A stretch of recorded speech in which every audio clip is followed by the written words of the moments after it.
Before we get back into play, I noticed a couple of interesting things.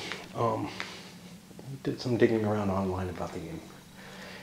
First of all, it's a guy who, I think maybe the guy who commented on one of my scenarios, maybe the first one, wrongly about the victory conditions, but also it seemed to indicate that my play was just, completely naive, without backing it up with any reasoning behind it. But I found he's done some posts. Now, he's done some modifications to the game, but one of the posts seemed to rail on Kalismar's playthrough, which was, hey, he just seems to pile everything up in a stack and hit them together, and I've seen too many players doing this. Yeah, okay, why would it work the other way? Well, it turns out, reading his post, he's under the belief, and maybe it's just through his revisions of the game, that stacks should be completely hidden. That you can't count factors, that there's no knowledge of what you're facing, and that somehow the leader boxes can be used to hide things as well, so that even the size of the stack isn't that obvious. Well, the game doesn't support that. There's nothing in the rules about that to begin with. There's nothing that excludes it. However, that was a rarity, and I can't think of games where the assumed in games of this era was you could look at everything. Everything was open knowledge. If a game said things were hidden, that would be otherwise. Now, what is the consequences of doing that hidden placement? Well, it might actually make for a much more interesting game, a cat and mouse type thing, sort of like a block game, right? What's the historical accuracy? There are certainly times when players would be, when people would be surprised, when forces came where you didn't expect them. Now, the force march rules, the interception, stuff like that kind of already handles that, but okay. There's might be a desire for a bit more than that, though, a bit more surprise than that, a bit more operational, confusion on one side or the other. And in those cases, this is a very, very blunt instrument to use for it, to just say everything's pretty much completely hidden. Maybe you can only see the top unit on the stack, whatever, and the size of the stack, but that may not mean a damn thing at all. Well, the problem with that is, while there are circumstances where there certainly was a large, operational or even sometimes strategic surprise under play, and the game's not going to deal with tactical, obviously,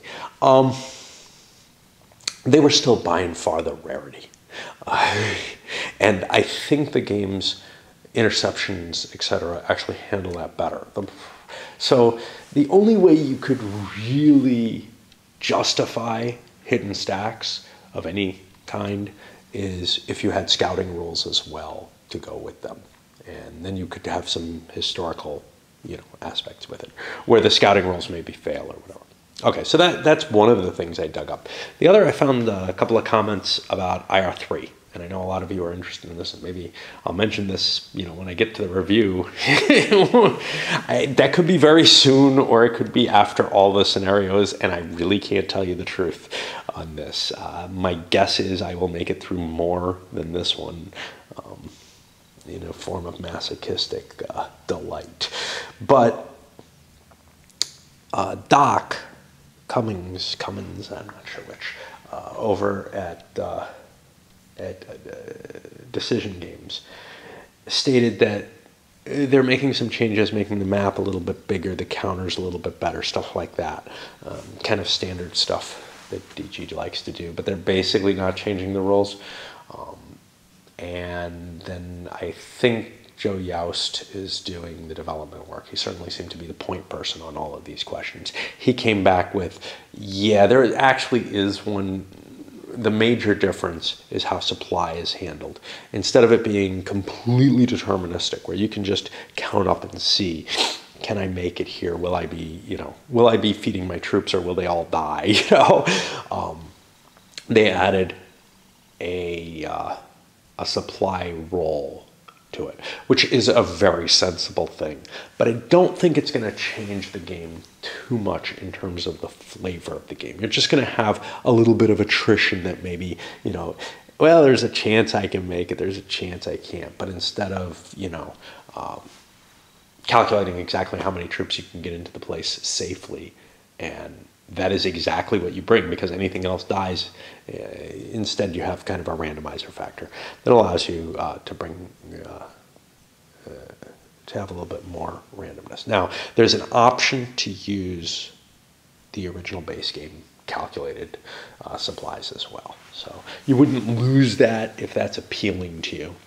I kind of don't like it, but it may not be much harder. I mean, if you're calculating it out and you come to an odd situation where you have to get within a couple of, you know, points of the supply value to have a chance of surviving anyway, well, you're not really talking too much different. You're still going to be counting a lot of factors and doing a lot of that work anyway. So you're not going to be reducing your work. You're just going to add some uncertainty to the whole shebang. All right. Anyway, I posted links to that conversation. It's over in Consim World. I post them over on TGB though. So, you know, if you're one of the few people who still visits there for your vids, you'll be able to find it. It's linked from my game entry for this coverage. All right, it looks to me like we have a weather check. We're moving slow as hell. So we've got a +2 total on the die roll. And that gets us a 4. That is going to be good weather. Winter is over. People have to attack now. Yippee-ki-yay. We're up first. I had to look up a rule for this. You can force march with a baggage train. I didn't realize that was the case. Intercepting with one's very painful. There's no penalty for force marching with one, except you're using their really low movement rate. So, my thought is, well, can the Gauls do it? No, they're just out of range, I think.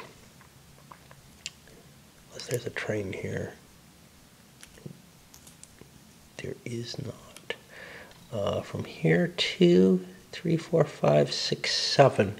They would need 3 extra movement points. These guys, their leaders are +1 leaders. They don't have a +2 leader. They can only go 2 extra movement points. It's 1 plus the leadership value. So they're not going to be able to collect everything, basically, and try to launch an attack there. So now their goal becomes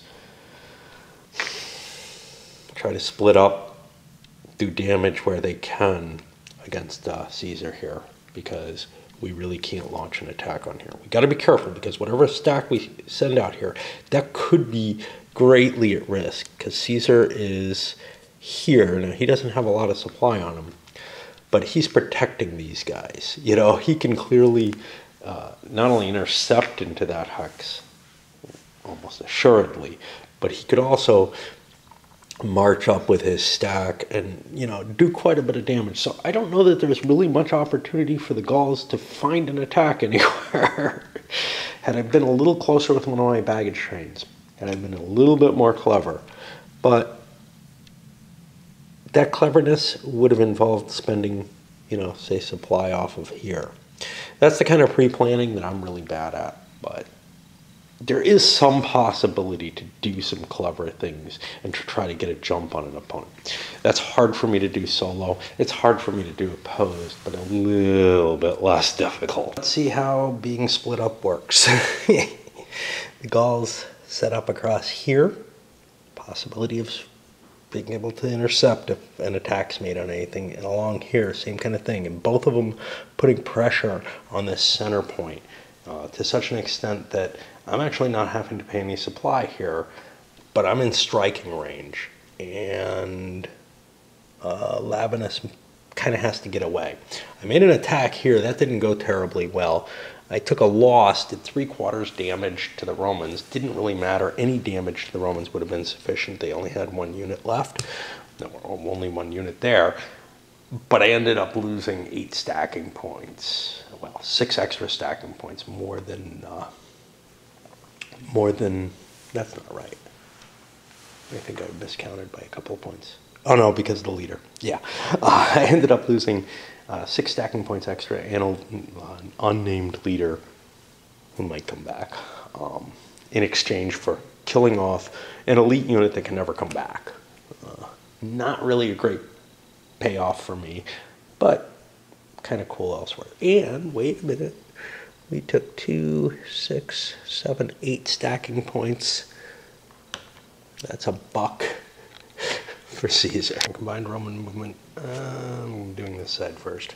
A little bit of a conundrum. Pompey, moving forward, he's going to go engage in the Gauls, take something away from Caesar, kill some Gauls that, or at least put myself in a position where maybe I can swoop down and grab Narbonensis or whatever and take away his productive capabilities. Whatever I do, I have to be in a position where I can react quickly on the front there. And I see that as more valuable than, given that my base is here, than trying to, intercede in Italy itself. Which be reasons for, but we don't know. We can't come up with good arguments. Now, with Caesar, I'm coming up with some other ideas. These guys could all make it here, and oops, I've taken them off the map because I was planning on doing that. Problem is, and I can bring these in, I don't have enough supply for everybody. I don't have enough supply for a lot of them. Enough to probably win this, but that leaves the Gauls with the option of intercepting with these, which is probably not a good choice. That's a pretty weak stack. I'd probably lose a major battle there. Or retreating with this stack, or taking the siege and seeing, whether the entire Gallic army can come down, because that's too far away. That's in my supply range. Any of these are possibilities, and none of them look very appealing to the Romans. They need to get an attack. Well, just declaring the attack, whether it's siege or a retreat, they get that. The only thing, nothing can go wrong. They'll get the I don't lose 5 victory, 5 morale points for that. But I kind of don't want to lose this battle. On the other hand, we're only facing part of the Gauls down here at the best. And we can siege and take the city. Our supply wagon can start to recuperate in a maximal city. However, we don't have enough supplies there. We've thrown a supply wagon down here. This is Caesar's. I could put a little control marker on it to indicate it, but right now he's not outside of his territory, so that all works fine. And Pompey has crossed the border up here, but not into... He can't attack Caesar's cities. What the hell is up with Crassus is something totally different. You got to make up rules for this game. But yeah, I mean, the question is, I don't have enough to get the 2-to-1 cav superiority there.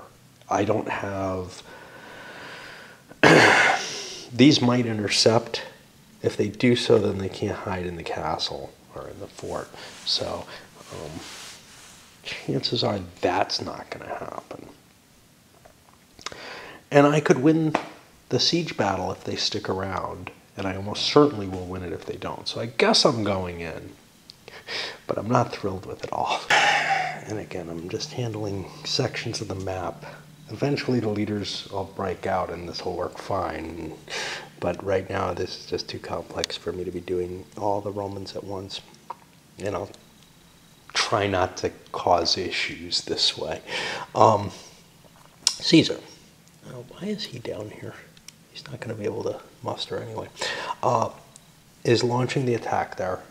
He's got a bunch of forces that have kind of split off, and those are going to be in kind of danger. Of course, some of them, there's some mutual support there. But he's got a little bit more force than the defending Gauls there. It ends up being a 1-to-1 attack, though. But +2 to CR, +3, I think, for leader. Yeah. And this is beginning to look pretty ugly. If we're looking at +5 on the 1-to-1 table, well, 6 is the worst we could roll, and we eliminate the enemy and take half losses, which is pretty bad. The Gauls would possibly be okay with that, because they can't expect much more leadership-wise, CER-wise, etc. However, the Gauls can do a retreat before combat because Caesar does not have... He's less cav than I thought, I think. I thought he had a full cav there. I guess I put it somewhere else.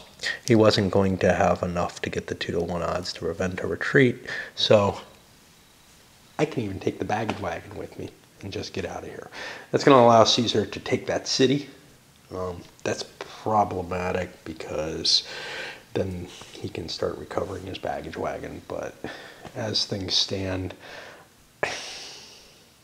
I'm pretty much going to lose a lot of morale on this fight. I want one big fight somewhere else, somewhere that works, you know. And what's kind of cool about this is I'm in supply here. So if I can swoop down with everything, that's great. If I can pick off some of these, that's great. Whatever I can do to hurt him at this point. And it's worth taking the penalty to retreat in this case. It often isn't, because usually you have everything set up in a stack, but the terrain here, the switch from winter, all that kind of crap. Oh, I got to remember it's flooding. Rivers cost more, and haven't been paying attention, but yeah, the turn of the thaw, whatever turn that is, April or May, the rivers all flood, and they're double cost. It's not that big a deal. So far, it's just been Pompeii, who I think's been affected by it. I don't think well, some of these guys crossed the river. Screw them. Anyway, we're gonna have some opportunity for interesting things to happen, but basically they're not that interesting. All the decisions are almost without luck until you get to the combat table, and then boom, it's all luck, you know. But yeah, or it can be. This battle would not have been. It would have been a Caesar victory no matter what. It's just how big a one. Now moving Cicero and Crassus's forces. Cicero runs in. He's going to go take Edessa. Great. Well, here's where the rules don't work. Again, they leave something out. No rules about how allied forces cooperate in an attack. So if Crassus moves in there to take it, it's not... There's nothing to determine which one of them gets it. I'm going to say whoever has the most forces gets it. You could come up with other rules, though, like most senior leader or something like that, because honestly, it's all Rome, right? And what the senior leader is not clearly represented by anything. Unfortunately, there's no way to discern between different imperators. Technically, there should probably be some sort of agreement normally in the diplomacy phase as to, hey, I'm the guy who gets this if we're being allied, you know? And you'd work that kind of stuff out. But this game, with its enforced alliance, changes that a little bit. Still haven't moved the boats. But I can't figure out where the boats are going until I can figure out where the land units are going. We are indeed beginning to see some of the subtlety of the system here, which is the big stacks can't be used. You have some trouble with supply. Therefore, you can't just march up the coast, protecting whatever your line is by, you know, screening it with a force that can hold off the enemy, if need be, if the enemy has some kind of outflanking force or something to deal with you. So we're going to let Cicero go take Osterholm. He'll get a little addition to his world. That's great. And we're going to march up, and with Cassius here, we're attacking this leader. Now, he can retreat before combat, but there was a possibility there could be an interception. That would be bad because then all the Roman units come in. So now these Roman allies are coming in. I can try to intercept them. These are too far away. There's no roads. But here, it's a 4 movement point distance. I have a +2 movement. But now I have to start calculating out what happens in that case. Will he be able to come up and prevent a retreat if that's the case? Or will he be able to get there?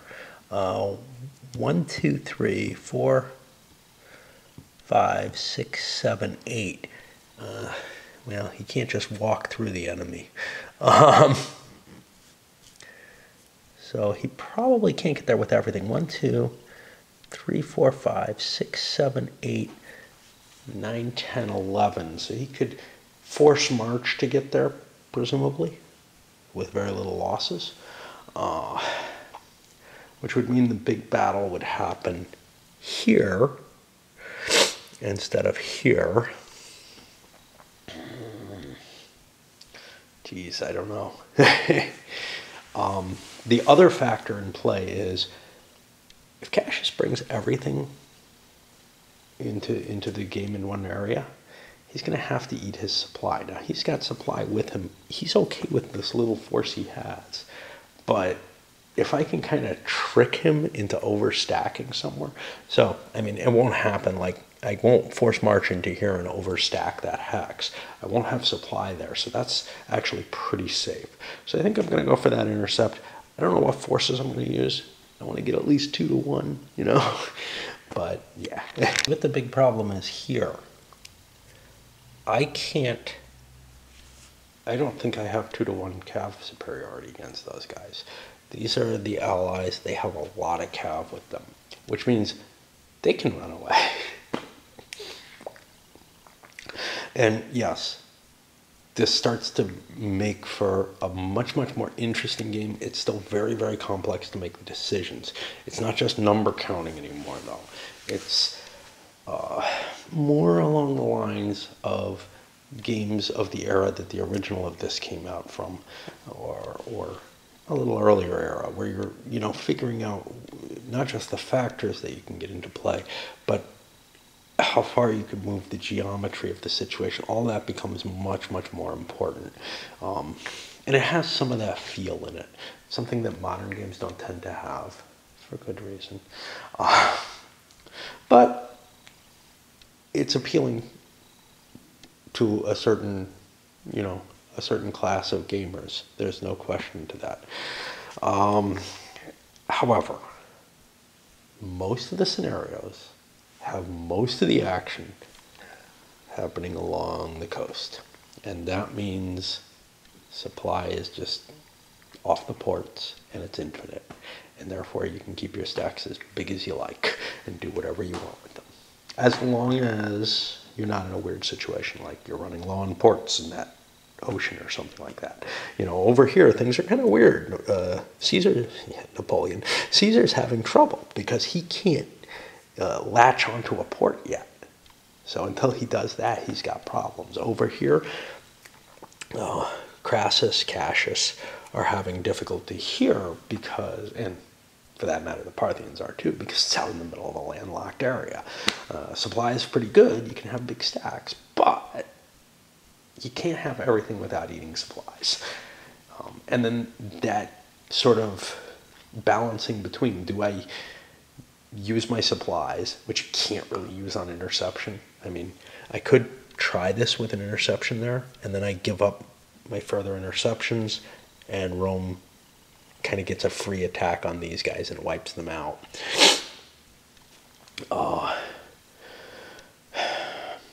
So that's one of the issues there. There's a little bit of screening you can do.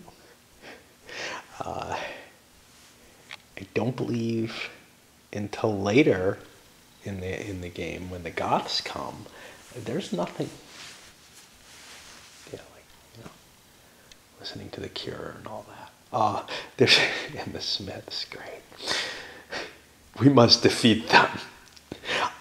There's a little bit of, you can throw troops in front of other people and you screen them that way, and there's not much that can be done. Anyway. Right now, my destroyed city. Right now, though, I'm not in a position to be playing that. And I don't have a mind that works well that way. You know, even though I've played this a lot, I haven't played it that way enough because most of the main event is happening along those coastlines where, you know, and sacrificing a unit is kind of painful. It's like retreating before combat. You know, if you don't want to fight, you can avoid fighting, but your morale will continue to suffer, and your opponent is not going to suffer. You're just going to watch your morale plummet. So unless you're starving him out somehow, like you've got other troops that are like grabbing his cities, in his back areas or something. There's not a lot you can do with this. Now, you might be counting on your allies to do it, though.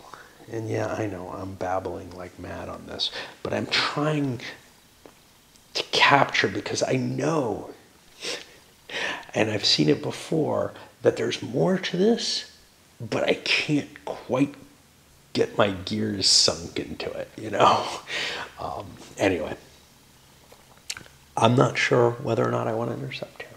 If I intercept these guys, what does that do? I still have this loss here, almost assured, and these guys can move forward.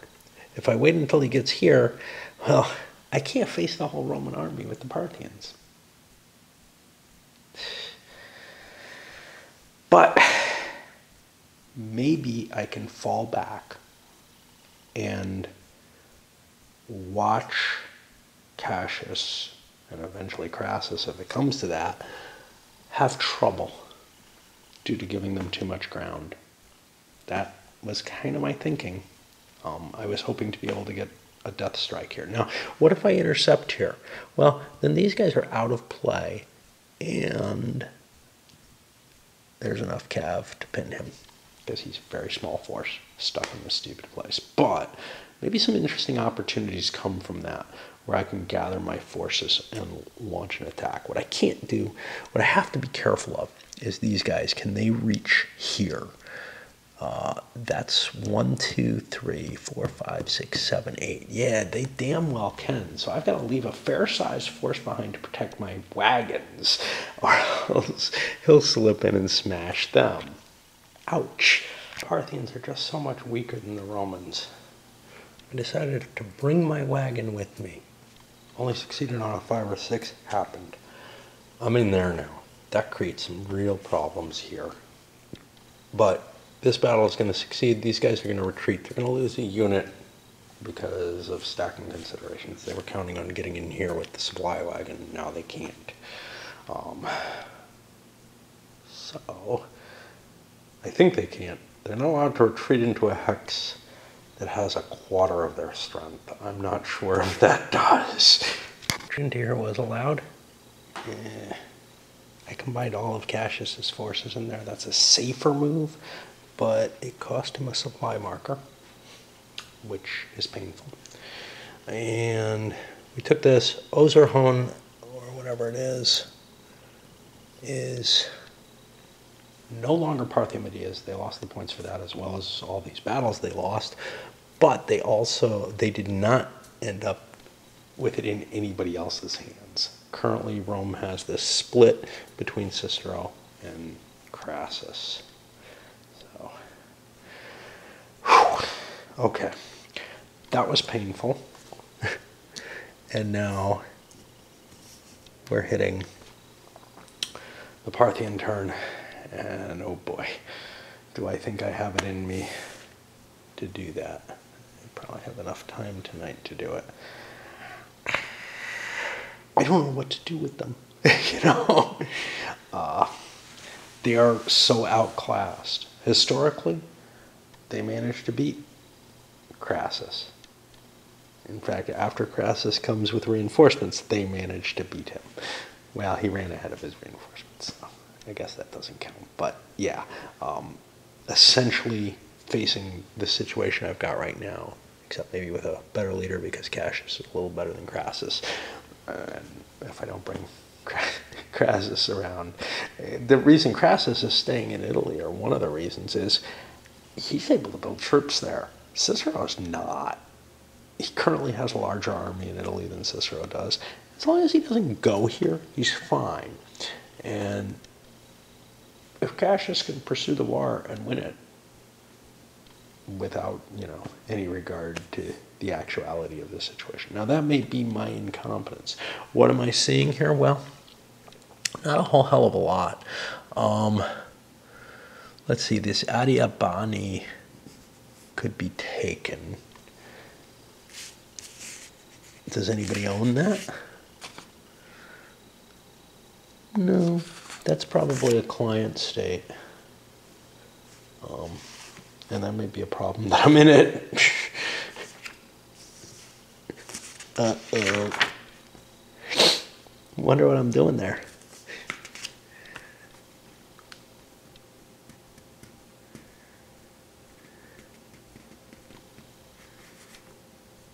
I don't know. Doesn't seem to be anybody's. And there were troops that started there, weren't there? In 1209. Jesus.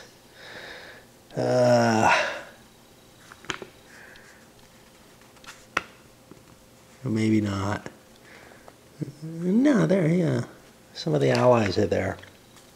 I don't know what to do about it. They're not listed as a client state. Armenia and Cappadocia are. And they're not Parthian Medias. I'm assuming they're troopless areas, to tell you the truth. And I don't know about this Atropatene either, which I would think would be a client state of Parthia Media. I believe they had troops starting there. And again, not covered. Wait, those might be part of Parthia Media. Yeah, that's part of Parthia Media. Adiabene is too. Okay. Huh. Well, yeah, that. But weren't they Crassus's troops that started there? Oh, the little green line goes here. It doesn't go up there. Okay. That's why. Yeah, this Adiabene or whatever doesn't have any cities. So it's, it can only be subdued. Yeah, I don't see a lot of potential to try to move against something like Armenia. It'll spawn more troops. I can't really afford that. So I really kind of have to fight on this axis here. There's no real outflank, and that's all too often the case in this game. There's no real opportunity to grab anything interesting. So, I mean, I feel like my die is cast. I've got to keep falling back and hoping that the Romans just kind of fall apart on their own. Because I do not have the troops to face them. I mean, I've got my army here, pretty much. I lost a couple more units. Unless something horrible happens, I don't see how I can beat the Romans. They're just gonna, and historically they were beaten in a situation not too different from this. All right, I don't know. I think I'm going to rest at least. So now looking at the Parthian versus Roman situation, Cassius here has a force that comes out to about 140 strength points. I think that's actually the exact amount. The entirety of the Parthian force is a little bigger than that. On top of that, we have equivalent leaders, and we have let me think, the other, we probably have the cav and certainly the archer advantage, because all our troops are archers. So that's beginning to sound pretty good. What's going against us? Well, if I have more infantry than cav, I'm going to lose a point on CR. My morale is 98. Crassus is 89. We actually have enough money we could buy another +1. Maybe this will come down to calling on the gods. Maybe not. I think we've got to make our attack on this stack right now. And this is actually sort of the historical situation, except Crassus isn't there, and it's happening too early. But it's almost invariably going to happen early because it's summer down there. Oh, it's summer everywhere now, but it's summer down there, and that represents. So if I could get everybody together, I would make the attack. Now, can I? That's a good question. I really can't afford to be like even 12 points short. I have like 8-point margin, which maybe would get countered if there's an interception. But let's see. Well, those guys would just bring it even, I think. Okay, so what are we looking at? We're looking at no roads, summer. Roughs are going to be 1.5, I guess. No, that's got to be roads, right? That's roads. Those are going to be 3. This is not great terrain. 3, 4, 5, 6, 7, 8, 9, 10, 11, 12, 13, 14 movement points. So if I can get 2 movement points, which I can get him in there with a force march. Him, 1, 2, 3, 4, 5, 6, 7, 8, 9, 10. He'll be able to get in there.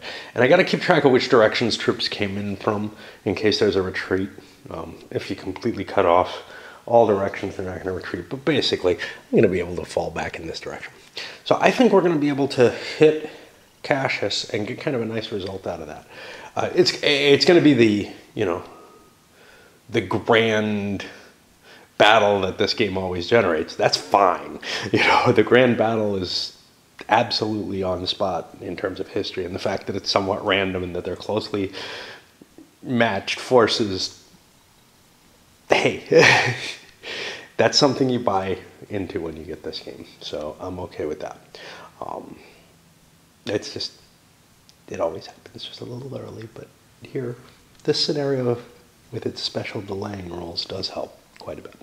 All right, let's see after, let's see what happens after I actually effectuate the hack. Before, there's a fair amount of bookkeeping in this game, but it's not the bookkeeping that's the painful part, at least for me. It's the counting. It's the decisions. And here we're on a huge decision. All of the Parthians have shown up.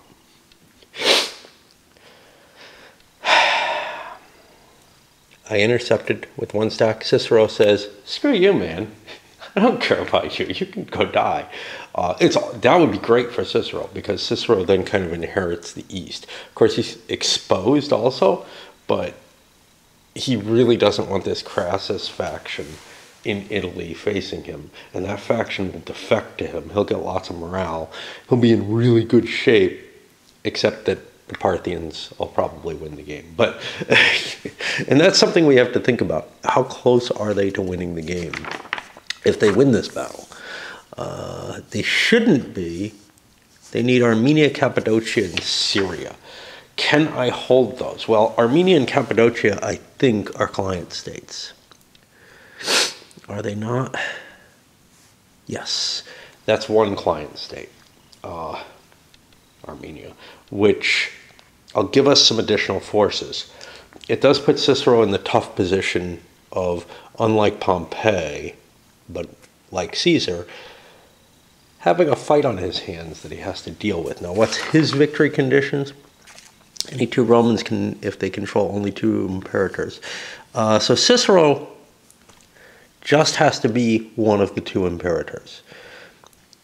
Pompey has already succeeded, so if we could destroy Caesar before I lose the territory, I'm in good shape. I don't think I want to intercept.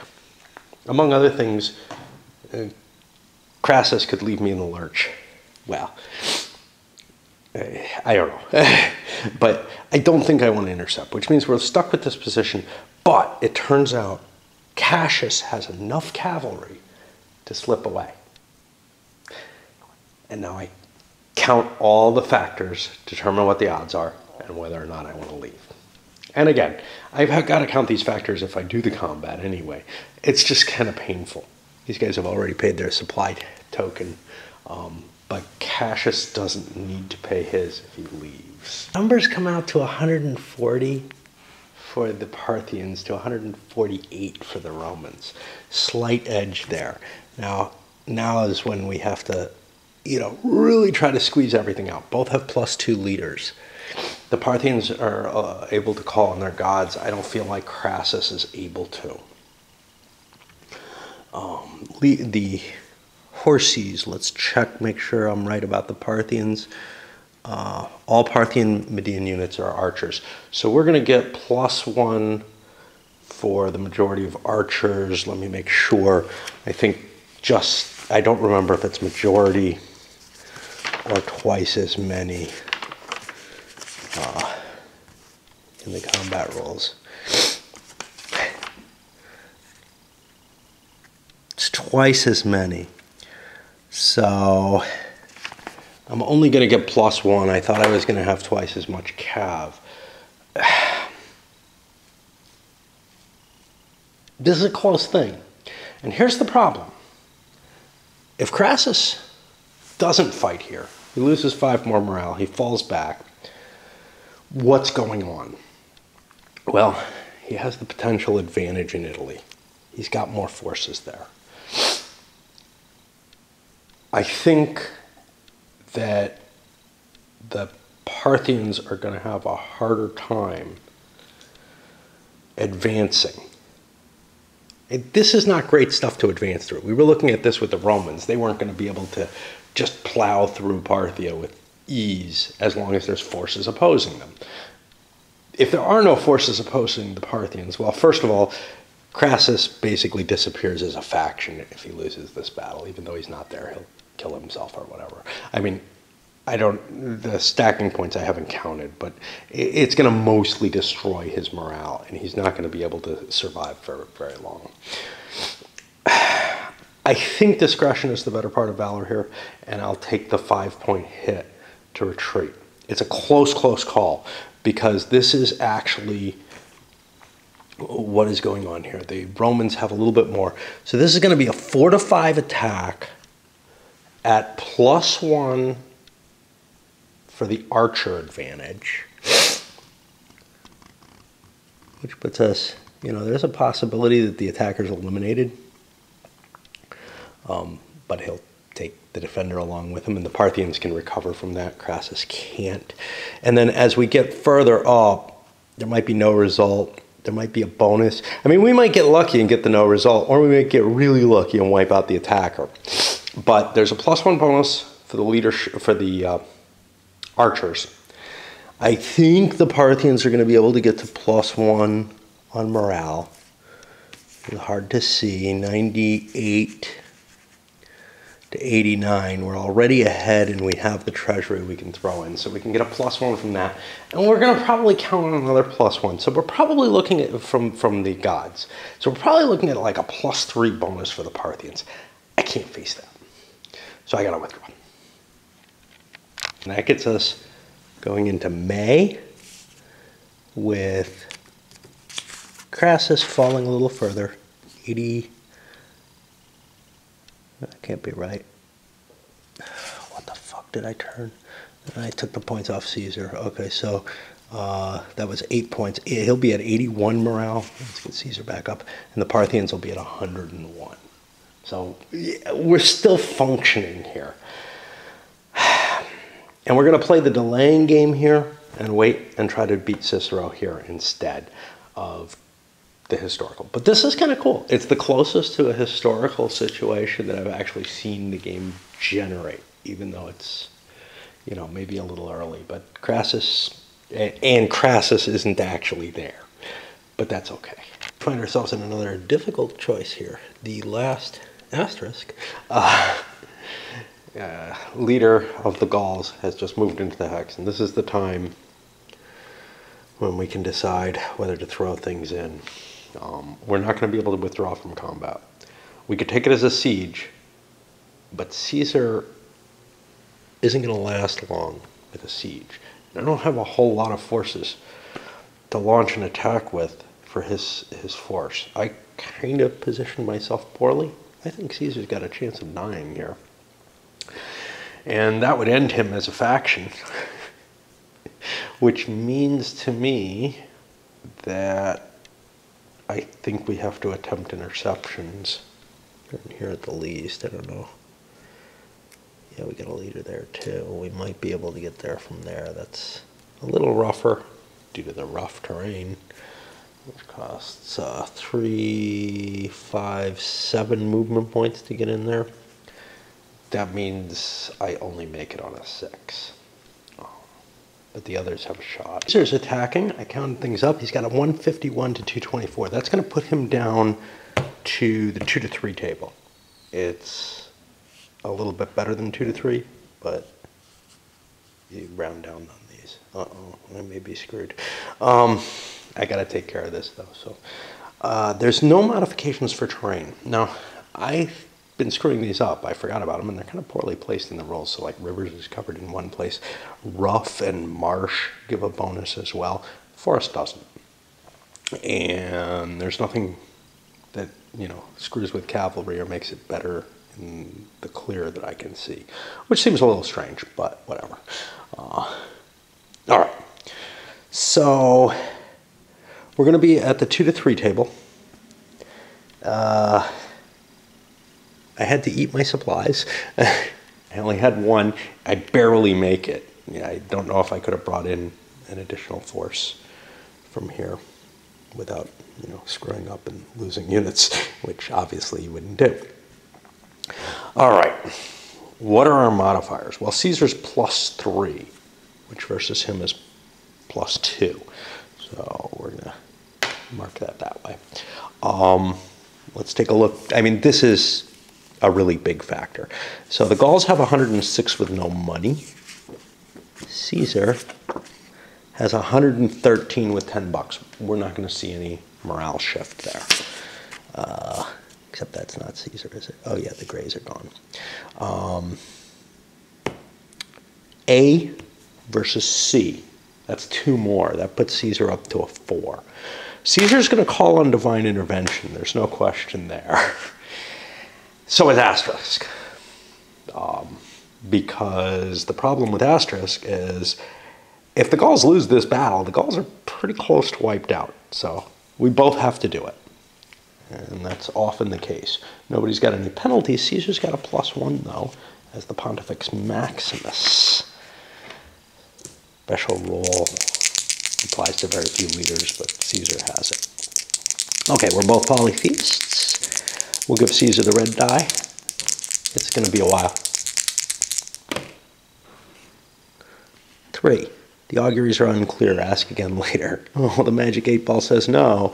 And 4, we get 1 in favor of the Gauls. Okay, where the hell were we? We were at +2, +4. It's now going to be down to +3 for Caesar. I'll be back in a moment. Range for my feeding. All right, so we're at +3 for Caesar on the 2 to 3. And this is big. All right, let's see what happens. And it might end up doing nothing, you know. So we said +3, that's a 5. That's going to be nothing, but the defender wins, so Caesar has to retreat. That makes for a 2-point swing. There's going to be a bunch of troops that are improved, though, so that kind of helps. I screwed something up. No big shock. There's twice as many cav. So instead of a 5, it's actually a 4, and it's not a tiny battle. So the attacker was eliminated. There goes Caesar.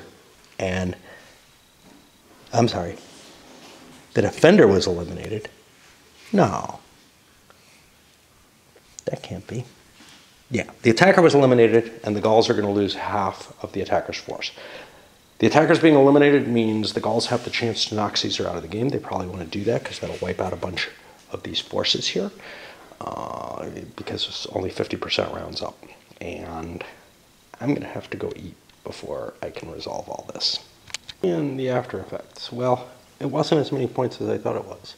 That battle and the leaders that were killed there, 40 points of which were Caesar, basically, right? Came out to about 50 points. I think I screwed up. I think it should have been more, but I think I screwed something up because there was Labanus there too, so that should be another 6 that I owe the Gauls, which I'll give them. For Pompey, he gained Narbonensis and was closest to all the troops, so he got, I guess, all the leaders, and none of the troops went over though, because they were all split up in a way, and I cheat this a little bit. And they were still 2 split up. So like if there were 2 heavy legion units and they were different types, the worst type would survive. Well, there was nothing that I could match at all. So, but he does get the color, which could be very important if the game ends up protracted and long. And especially keeping it out of Cicero's hands is important. because Cicero has the money to build a large army. Cicero ends up getting Cisalpine and Illyricum, though, out of this, which, you know, strengthens his position a little bit, gives him some place. He wants to run a leader up there to build troops and take away from Pompey's Gallic troops that he can build in Narbonensis. And then the points for that, well, they weren't terribly high either. Pompey ended up getting, I guess, 13 points of stuff, and Crassus got nothing. It's too crass. 10 points for Cicero for the 2 provinces with nothing. So, not, you know, not the earth-shattering situation, but the death of Caesar kills the faction no matter what.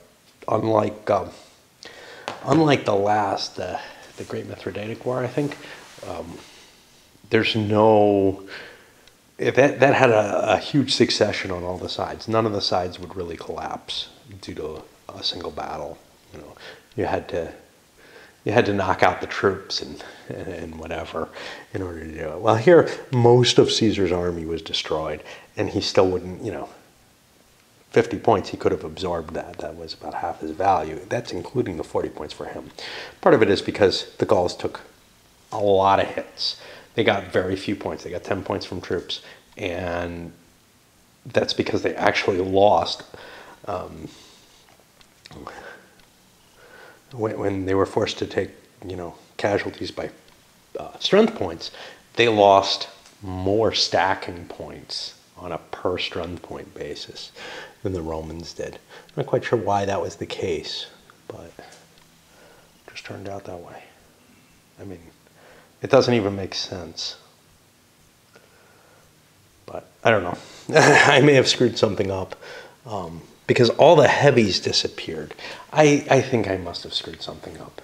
I think I'm owed half of Caesar's force back. Another 19 points for the Gauls, and more importantly, a bunch of troops, because they were looking very, very weak to the extent that Pompey would be able to beat up on them. Now, I'm not so sure. They're a fairly mighty force. So, don't let yourself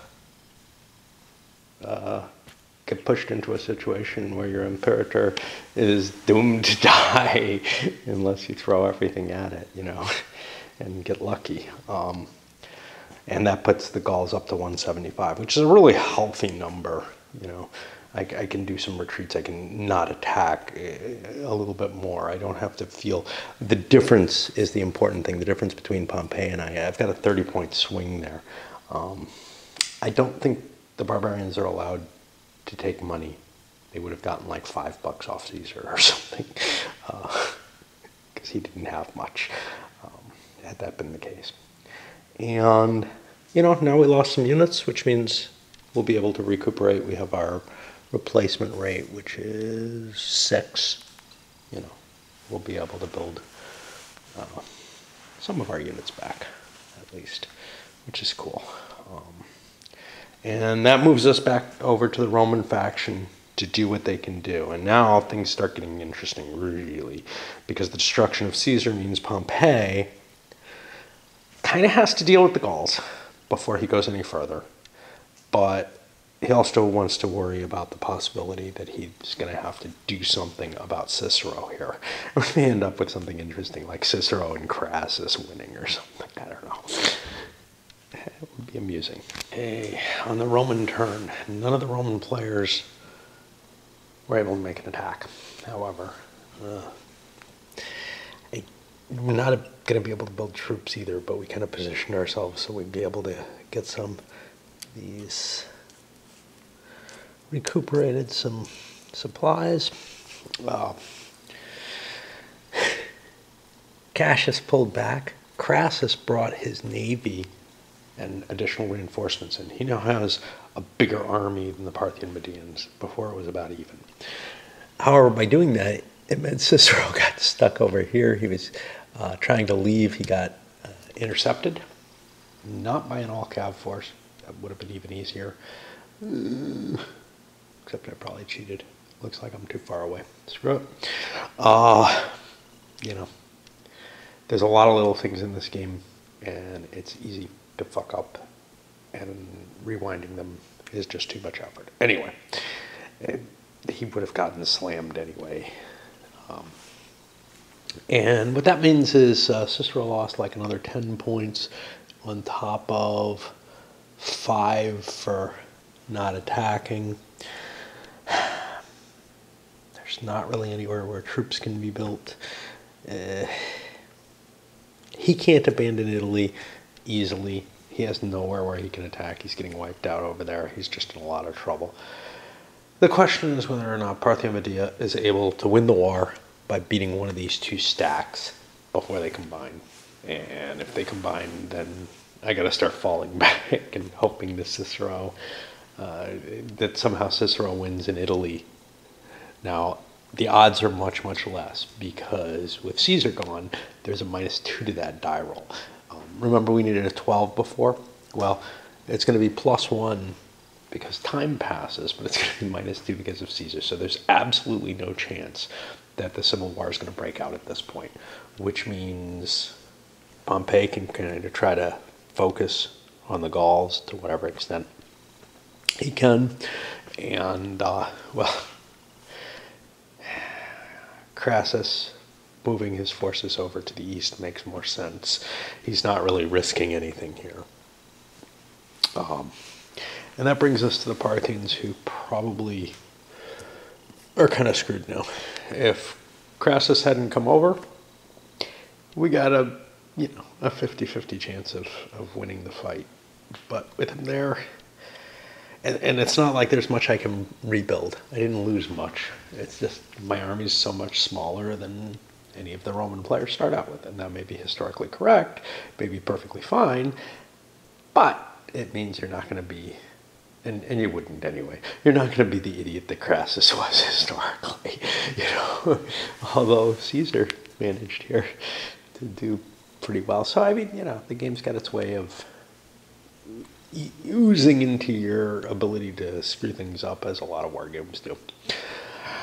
I don't know what the Parthians can do.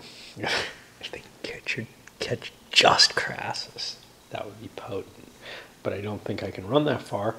I don't have the capability to live by the sea because I don't have any ports over the Mediterranean. So what's great for the Romans doesn't work for the Parthians. They just don't have, other ports that they can run off of.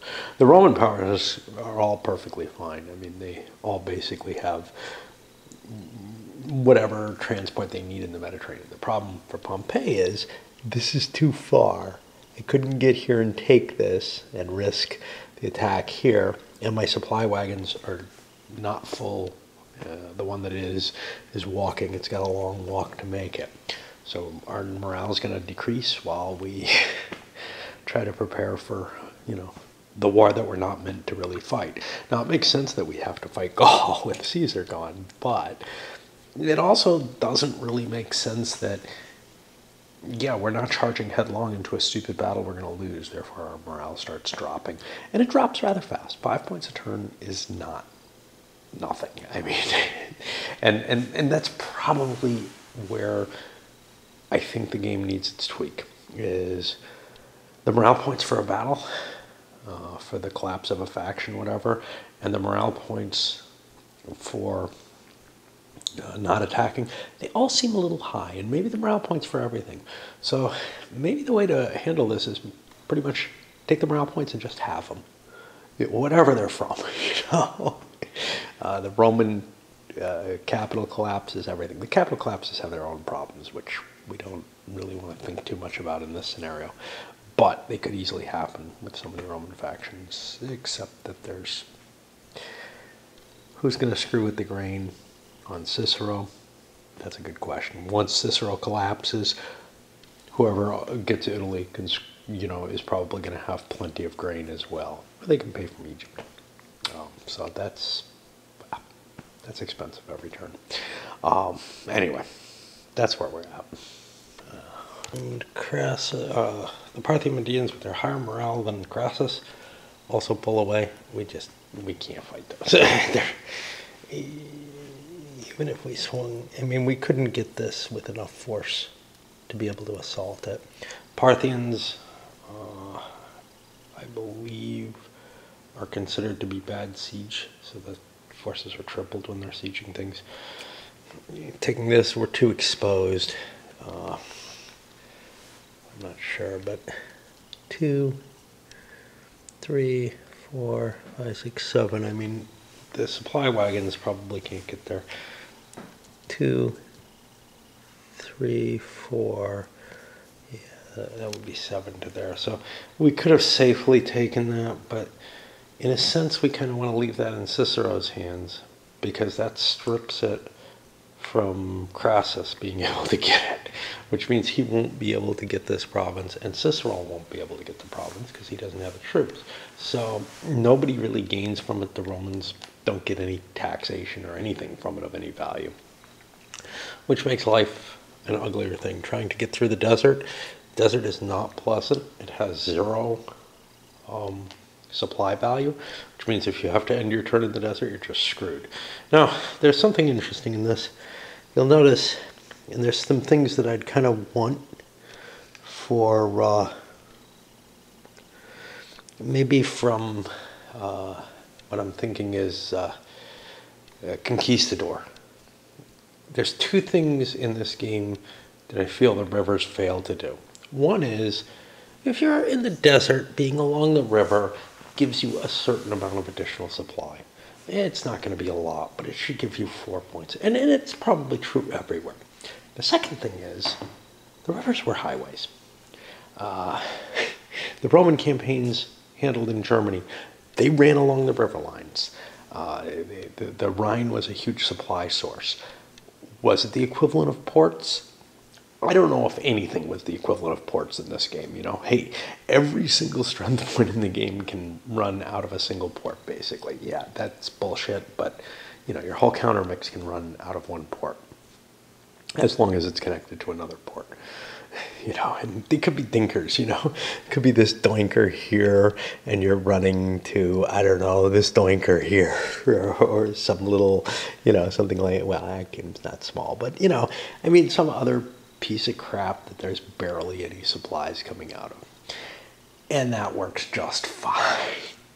And it's really hard to believe. But, you know, things are abstracted. Unfortunately, one of the things that's abstracted is a fairly important one, which is the capacity to supply armies via the rivers. Given the choice with the ports, at the very least, you should be able to, if you can run back to a supply center, whatever that means in this game, which seems to be a port somewhere, but whatever. I mean, a city would work just fine. Doesn't have to be a port, in my view.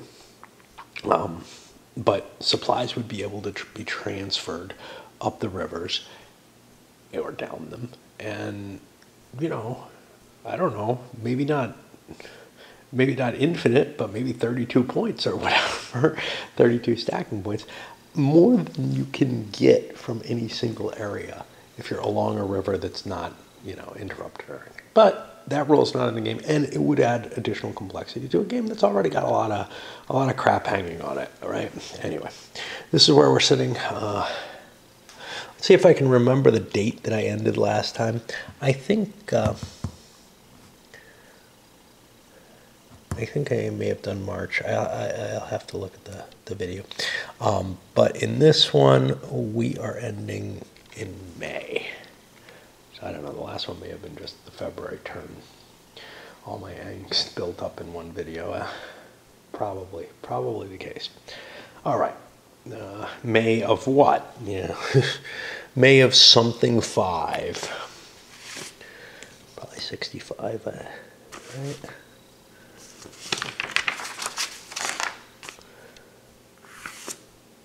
55, May of 55. Wow. Okay, so there is a couple years between them. At least there's that.